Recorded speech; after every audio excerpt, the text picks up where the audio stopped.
desde que tengo uso de razón, mi casa nunca fue un lugar seguro.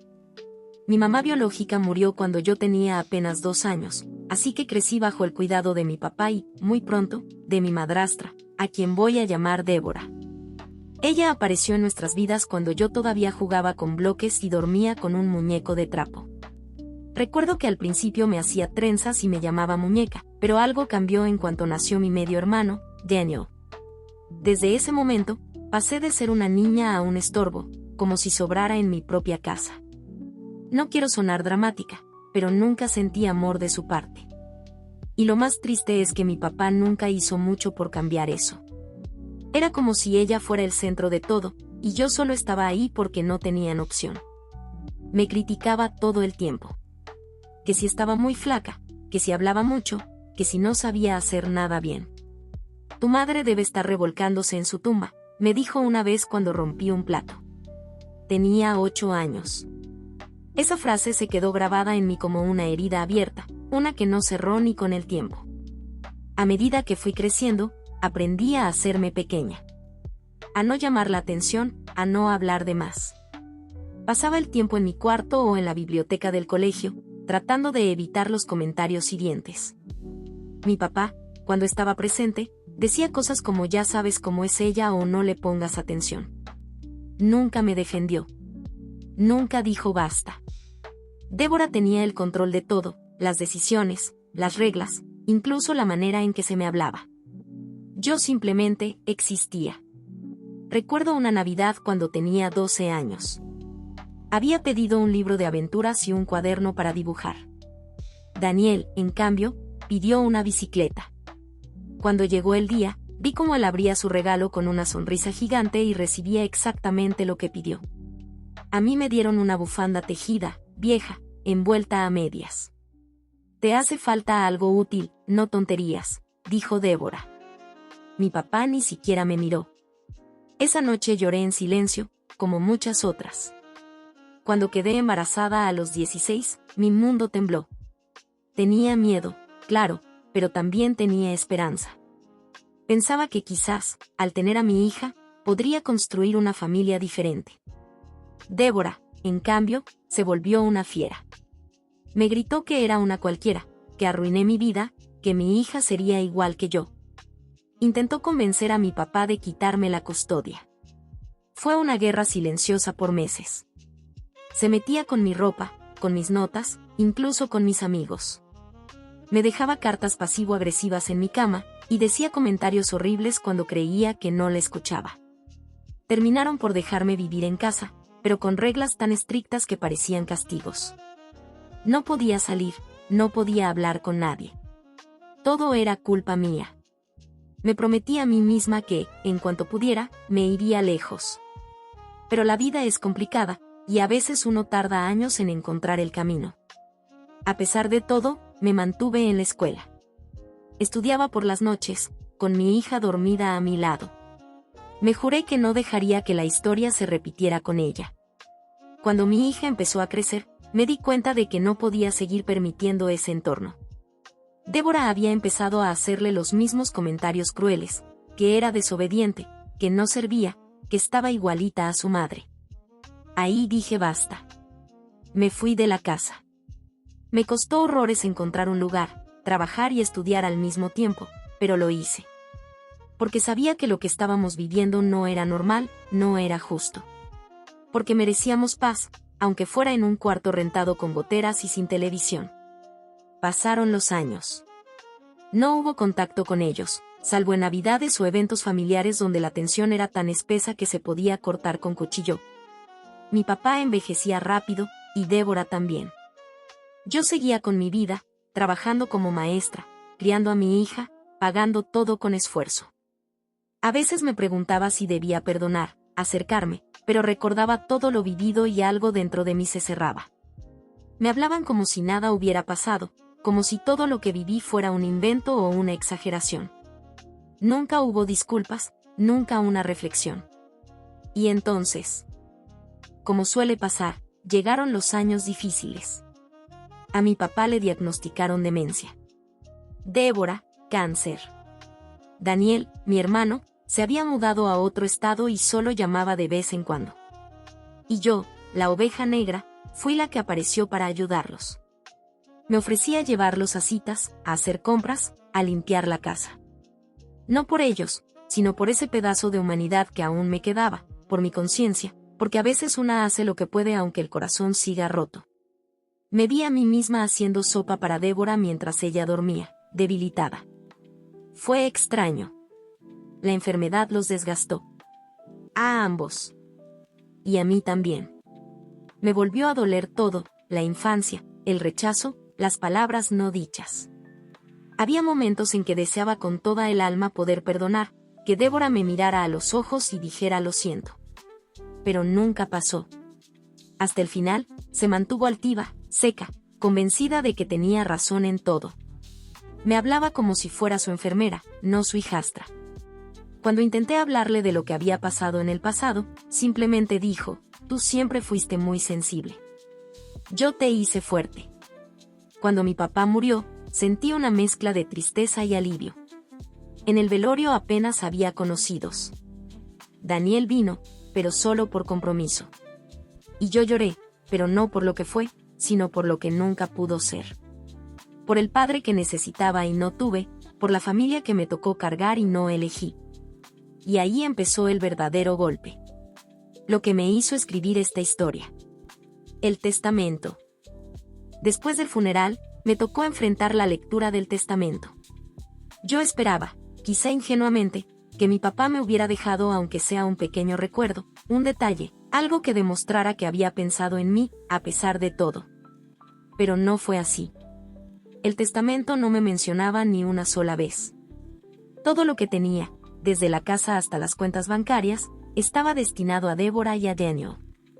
No había explicación, ni justificación, ni palabras amables. Sentí un vacío tan profundo que no supe ni cómo reaccionar. Por un momento, la rabia me paralizó, después vino la tristeza, y finalmente un cansancio que me invadió por completo. Era como si todos los años de lucha, de silencios y heridas no hubieran significado nada. Sentí que me habían borrado, que nunca importé realmente. Intenté hablar con Débora sobre el testamento, buscando al menos una explicación, una razón, algo. Pero me miró con esa frialdad que ya conocía, y me dijo con desdén, nunca fuiste parte de esta familia, nunca lo serás. Ese día entendí que no podía esperar nada más de ella, ni de nadie. Mientras tanto, Daniel se mantenía distante. No decía nada, ni me defendía ni me atacaba. Su silencio era otra forma de rechazo, un abandono que dolía tanto como los insultos. Me di cuenta de que no podía contar con mi hermano, que también había elegido un bando. A pesar de todo, seguía adelante. No quise entrar en disputas legales ni pelear por dinero o propiedades. Aprendí que algunas batallas no valen la pena si el costo es tu paz mental. Preferí guardar mi dignidad y construir una vida con lo que tenía, con el esfuerzo de mi trabajo y el amor de mi hija. Pero esa herida nunca cerró del todo. Me hizo reflexionar sobre la importancia del perdón, no para los demás, sino para uno mismo. Aprendí que perdonar no es olvidar ni justificar, sino liberarte del peso que alguien más puso en tus hombros. A veces, la familia duele más que un enemigo, porque es donde esperas encontrar amor incondicional y apoyo. Pero cuando eso no ocurre, hay que aprender a cuidarse y protegerse. Yo escogí ese camino. No fue fácil, ni rápido, pero fue necesario. Después de la lectura del testamento, sentí como si una pesada losa se hubiera posado sobre mi pecho. Los días siguientes fueron una mezcla de tristeza, enojo y un extraño sentimiento de vacío que no lograba sacudir. A pesar de todo, mi hija era mi motor, y era por ella que debía seguir adelante. Recuerdo que una noche, mientras la acunaba para dormir, le prometí que le daría un mundo mejor, un mundo donde nadie la haría sentir que no es importante. Con el tiempo, la distancia con Débora y Daniel se fue haciendo más marcada. Cada vez que intentaba acercarme, me encontraba con indiferencia o con comentarios hirientes disfrazados de preocupación. Para ellos, yo era la hija problemática, la que no supo mantener la familia unida. Para mí, eran la prueba viviente de que a veces la familia no elige, y que no siempre representa amor y comprensión. Una vez, decidí ir a la casa familiar para recoger algunas cosas que necesitaba para mi hija. Sabía que el ambiente sería tenso, pero esperaba al menos un gesto de cordialidad. Al llegar, Débora me recibió con una sonrisa falsa y me dijo en voz baja: «No esperes encontrar nada que valga la pena aquí». Me sentí como una extraña, una intrusa en un lugar que alguna vez fue mi hogar. Mientras guardaba las cosas, Daniel apareció y, sin mirarme, me espetó: «¿Por qué no te vas? Aquí no eres bienvenida». No supe qué responder. Me dolió que mi propio hermano se uniera a ese rechazo. Pero en ese instante decidí que no dejaría que el pasado y sus heridas dictaran mi presente. En esos días, me refugié en mi trabajo y en mi hija. Las noches eran largas, y a veces las lágrimas brotaban sin aviso. Pero también había momentos de paz, de risas compartidas, de pequeñas victorias cotidianas. Aprendí a valorar esos instantes, porque eran los que me daban fuerza para seguir. La decisión de no pelear por la herencia fue dura, pero consciente. Comprendí que el dinero y las propiedades no podían comprar el amor que nunca tuve. Y que a veces, renunciar a la pelea es la forma más poderosa de ganar dignidad. Con el tiempo, logré construir un pequeño negocio que me permitió ser independiente y darle a mi hija una vida digna y llena de amor. No fue fácil, pero cada logro era un paso lejos de ese pasado doloroso.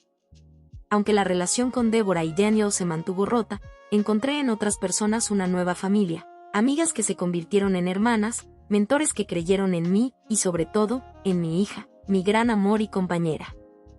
Llegar a esta etapa de mi vida me ha costado más de lo que puedo expresar con palabras. Cada cicatriz emocional, cada lágrima derramada, cada silencio impuesto han moldeado a la persona que soy hoy. No puedo decir que he olvidado o perdonado del todo, porque algunas heridas permanecen abiertas, latentes, recordándome lo frágil que puede ser el amor familiar cuando no se sostiene en respeto ni empatía. Sin embargo, he aprendido que el verdadero poder no está en aferrarse a un dolor que nos consume, sino en transformarlo en fuerza para seguir adelante, para construir una vida que nos haga sentir dignos, amados y completos. Mi hija ha sido mi mayor maestra en esto. Gracias a ella, he descubierto que puedo ser la madre que nunca tuve, que puedo ofrecer un amor incondicional y un refugio seguro, aunque mis propias raíces hayan estado secas y envenenadas. A lo largo de estos años, he encontrado consuelo en la escritura, en contar mi historia, no para buscar lástima, sino para entenderme y para que otros que pasan por lo mismo sepan que no están solos. Cada palabra que escribo es un paso hacia mi sanación, un acto de rebelión contra el olvido impuesto y el rechazo sufrido. Lo más difícil ha sido aceptar que algunas personas simplemente no están destinadas a amarnos como merecemos. Mi madrastra y mi hermano eligieron un camino que me excluyó, y aunque eso duele, ya no permito que ese rechazo defina mi valía. He aprendido a construir límites saludables, a alejarme de la toxicidad, y a rodearme de quienes realmente suman a mi vida. Recientemente, me encontré con una vieja foto de cuando era niña, en la que Débora me sujetaba de la mano. Sentí una mezcla de nostalgia y tristeza, pero también gratitud, porque esa niña pequeña que una vez fue invisible, ha crecido para ser una mujer fuerte, capaz de escribir su propia historia y vivirla con orgullo. Hoy, aunque no tengo la relación que alguna vez soñé con mi familia biológica, tengo algo mucho más valioso: paz conmigo misma, un hogar lleno de amor verdadero y la certeza de que mi historia no termina en el dolor, sino en la esperanza y la resiliencia. A quienes estén pasando por algo similar, quiero decirles que está bien sentir miedo, tristeza o enojo, pero también que no están condenados a repetir ciclos destructivos. Que el amor propio es el primer paso para sanar, y que a veces la familia que elegimos puede ser la que realmente nos sostiene. Esta historia no es solo la mía, es la de muchos que han sido desheredados no solo en bienes materiales, sino en afecto y comprensión. Y aunque esas pérdidas duelan, también son la oportunidad de reencontrarnos, reconstruirnos y ser, finalmente, libres.